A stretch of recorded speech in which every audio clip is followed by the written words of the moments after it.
Mi nombre es Álvaro Javier Arroyo, vengo de Colombia, hago parte del proceso de Comunidades Negras,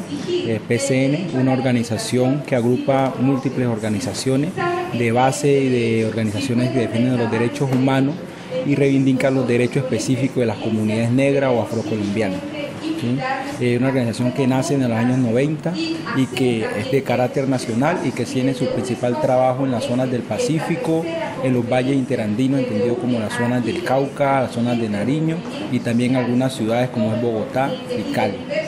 Para nuestra organización el tema de la soberanía alimentaria es fundamental porque las comunidades negras, ¿sí?, en Colombia son alrededor de 10 millones de personas, ¿sí?, y que por titulación colectiva hoy en día poseemos alrededor de 5 millones de hectáreas, ¿sí?, pero hectáreas que se han visto amenazadas porque el uso, control y manejo de las comunidades de esos territorios cada vez viene siendo menor. ¿Sí? Por diferentes razones, entre las que podemos resaltar primero es el aumento de los cultivos de cultivos para uso ilícito en los territorios de las comunidades, principalmente el cultivo de la coca, ¿sí?, que para ser implementado se necesita un proceso de deforestación amplia y que, segundo, permite cambios profundos en las prácticas socioculturales de las comunidades, ¿sí?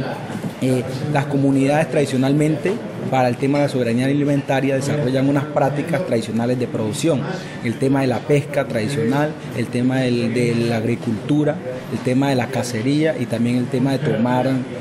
árboles del bosque, ¿sí? También por el impacto del conflicto armado se ha venido restringiendo esta actividad en los territorios. Ya, por ejemplo, nuestras comunidades no pueden salir a pescar porque existe el riesgo de ser, por ejemplo, masacrados, de ser desaparecidos nuestros pescadores. También el Estado ha venido implementando unas restricciones, por ejemplo, en el acceso a la pesca, que se debe solamente pescar en las horas del día porque en la noche es peligroso.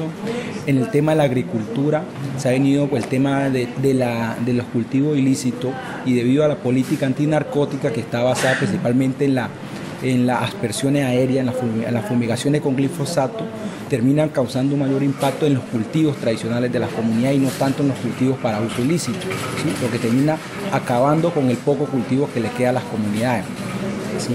Por otro lado, también el tema de la minería, que también es una gran preocupación para las comunidades. Colombia se ha venido declarando como un país minero por excelencia, ¿sí? Entonces esto ha implicado de que el control de los territorios cada vez es más fuerte, ¿sí? Entonces las comunidades se ven enfrentadas en que sus territorios están siendo concesionados, ¿sí?, sin antes pasar por unos procesos de consulta previa para obtener el consentimiento previo, libre e informado de las comunidades, que es de ley, ¿sí?, de acuerdo con el convenio 169 de la OIT ratificado en Colombia en el año 1991. El Tratado de Libre Comercio entre Colombia y los Estados Unidos primero ha sido un proceso difícil para las organizaciones sociales y organizaciones de derechos humanos en Colombia, pues que en un principio se empieza a denunciar cómo el tratado en primer lugar permite en sus diferentes capítulos, ¿sí?, debemos entender que el tratado va más allá de simplemente la liberación de barreras arancelarias, sino que por un lado en sus capítulos de propiedad intelectual hace que el acceso a los recursos de las comunidades, a la propiedad, digamos, intelectual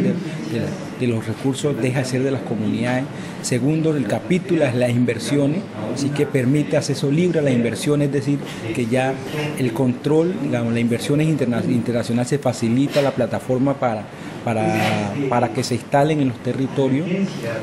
Además el tema de los derechos humanos, ¿sí?, que sabemos la alta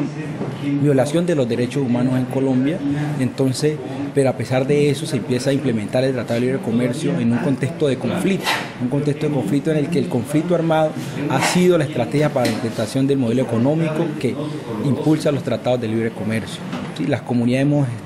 venido haciendo demanda a nivel internacional y nacional, ¿sí?, sobre la falta, digamos, de consulta a las comunidades frente al tema de los tratados y las implicaciones que tienen los mismos para las comunidades. Creo que de esta instancia aquí en Buenos Aires, en la tercera conferencia de los movimientos sociales para la soberanía alimentaria, ha sido fundamental para los procesos organizativos de las comunidades negras o afrocolombianas. Primero, permite ver un panorama más amplio de la situación de la soberanía alimentaria en Latinoamérica. Vemos que es un problema amplio, un problema regional, mundial,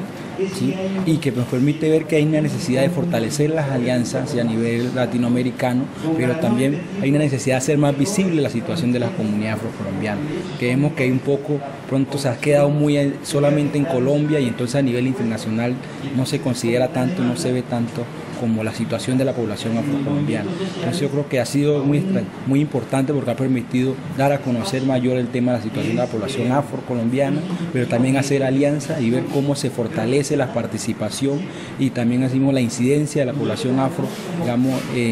tanto en el gobierno nacional, pero también hacemos como la participación en otros eventos. Creo que eso ha sido fundamental y la idea es cómo se continúa fortaleciendo esas alianzas entre los movimientos sociales y cómo atraer más organizaciones afro, porque como es claro que el proceso de comunidades negras es una de las organizaciones en Colombia, es necesario traer más las organizaciones afro que permita mejorar las alianzas y también fortalecer la soberanía alimentaria de los pueblos y las comunidades. Colombia, país, sabemos que el tema del conflicto armado ha sido la situación central en el tema de la disputa por la tierra en Colombia, ¿sí? Venezuela como un país vecino, igual que con un gobierno que públicamente se declara como socialista o de izquierda, ¿sí? Ha venido teniendo muchas dificultades con Colombia en su tema de relacionamiento, principalmente con el último gobierno colombiano. Sin embargo, con el nuevo gobierno colombiano en cabeza del presidente Juan Manuel Santos, ¿sí? Ha venido cambiando esa relación en la cual, a pesar de la gran violación, de la amplia violación de los derechos humanos en Colombia, el tema del relacionamiento entre ambos países ha venido cambiando,